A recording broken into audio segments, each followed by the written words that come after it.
dari titik stasioner. Jadi, jika fungsi fx diferensiabel di A atau dapat diturunkan, ini artinya dengan turunan pertamanya itu, kalau kita hitung di A sama dengan 0, maka FA itu adalah nilai stasioner dan titik A, FA itu adalah titik stasioner. Nah, supaya lebih jelas tentang titik stasioner, kita perhatikan ilustrasi berikut ini. Nah, ini fungsi Y sama dengan fx, dia stasioner di titik A, FA dan B, FB. Hal ini ditandai dengan turunan pertamanya ketika kita hitung di A ini sama dengan 0. Jadi fungsi yang mula-mula naik, kemudian dia berbalik turun, atau sebaliknya dari turun, kemudian naik, maka dia akan mencapai nilai stasioner yang gradiennya kalau kita hitung nilainya 0. Nah, untuk menentukan jenis titik stasioner dapat kita lakukan dengan tes tanda ya. Jadi kita uji tanda turunan pertamanya, teman-teman. Jadi kalau misalnya kita uji tanda mula-mula tanda dari f aksen x ini positif dulu, kemudian negatif atau naik dulu baru turun ya, maka ini akan terjadi titik balik maksimum. Perhatikan gambar grafik ini ya. Jadi fungsinya fungsi naik dulu, kemudian dia berbalik turun. Nah, titik ini kan namanya titik maksimum. Nah, sebaliknya, kalau misalnya fungsinya turun dulu baru naik seperti ini, maka di sekitar titik C ini akan terjadi titik balik minimum gitu. Kemudian, kalau misalnya tandanya nggak berubah, jadi dari positif tetap positif atau negatif tetap negatif untuk turunan pertamanya, maka fungsi Y sama dengan fx itu hanya berbelok. Dan di titik C, fc ini terjadi titik belok. Nah, supaya lebih jelas tentang titik stasioner dan jenisnya, langsung aja mari sama-sama kita simak pembahasan contoh-contoh soal berikut ini. Contoh soal yang pertama. Diharapkan mampu menentukan selang kemonotonan fungsi trigonometri. Perhatikan ilustrasi berikut.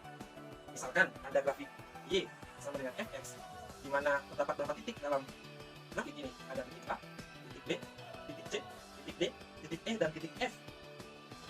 Kemudian, ketika kita amati grafik ini, bisa kita dapati bahwa pada selang 1 sampai 2, grafik fungsi fx naik. Kemudian, pada selang 2 sampai 5, grafik fungsi fx turun. Dan pada selang 5 sampai 10, grafik fungsi fx naik. Di gambar juga kita dapat melihat bahwa ada titik yang bisa dikatakan hanya diam atau titik stasioner, yaitu titik B dan titik D. Ada juga yang menyebutnya titik balik.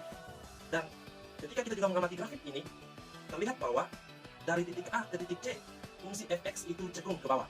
Sedangkan dari titik C ke titik E, fungsi fx itu cekung ke atas.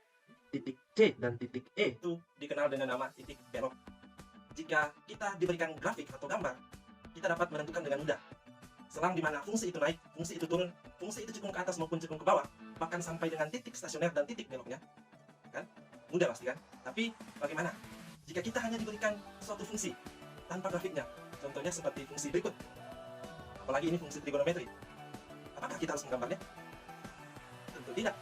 Itulah gunanya kita belajar saat ini, yaitu salah satu penerapan dari materi turunan. Kita dapat menentukan selang di mana fungsi itu naik dan fungsi itu turun untuk fungsi trigonometri. Jika kita punya fx, fungsi fx yang bisa diturunkan f aksen x, maka kita memiliki 3 kemungkinan. Yang pertama, f aksen x-nya lebih dari 0. Yang kedua, f aksen x-nya kurang dari 0. Dan yang ketiga, f aksen x-nya sama dengan 0. Nah, f aksen lebih dari 0 itu menandakan fungsi fx naik. Ingat ya, perhatikan. F aksennya, turunannya yang lebih dari 0, maka fungsi fx-nya dikatakan fungsi naik. Jika f aksen kurang dari 0, maka fungsi fx-nya dikatakan fungsi turun.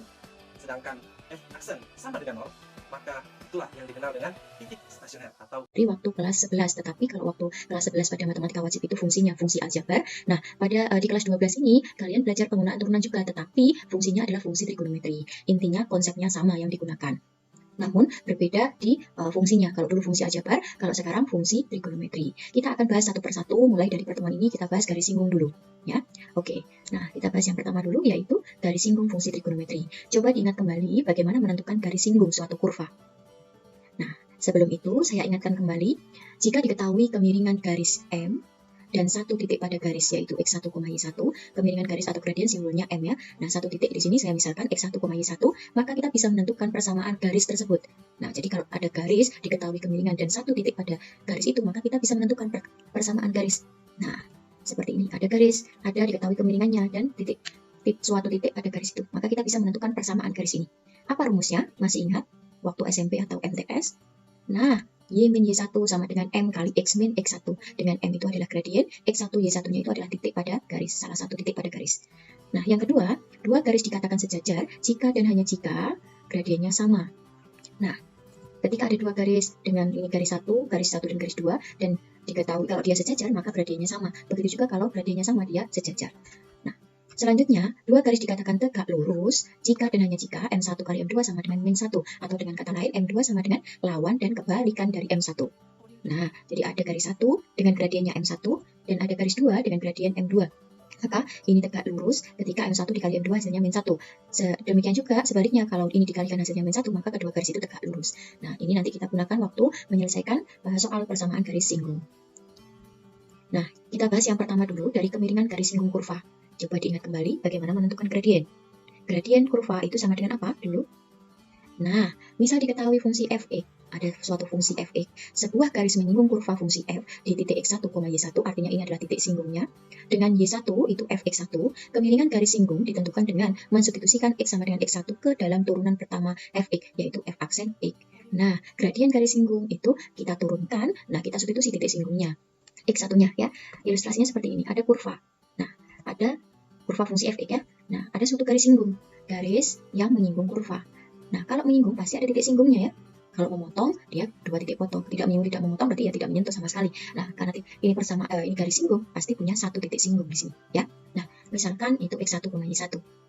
Selanjutnya, diketahui gradiennya m1. Maka ini garis ini pasti punya kemiringan. Nah, kemiringan itu kita dapat dari menurunkan fx, f aksen x. Kemiringan tergantung dari titik singgungnya. Nah, jadi M1 kita carinya dengan F aksen X1. Ketika titik singgungnya berbeda, misal di sini, X2, Y2, maka kemiringan garisnya juga akan berbeda. Tapi sama caranya, yaitu M2 itu sama dengan, kita turunkan juga kurvanya. Kurvanya sama, F aksen X. Tetapi yang disubstitusi di sini adalah titik singgungnya, yaitu F aksen X2. Nah, ini adalah gradien garis yang ini. Ini gradien garis yang ini. Itu. Jadi, kemiringannya akan berbeda-beda, tapi sama. Satu kurvanya akan diturunkan turunan pertama. Nah, selanjutnya disubstitusi tergantung dari titik-titik singgungnya. Nanti kalau di sini beda lagi, di sini beda lagi, seperti itu. Ya, ini sudah dipelajari asal mulanya dari mana? Sama konsepnya waktu kelas 11 ya.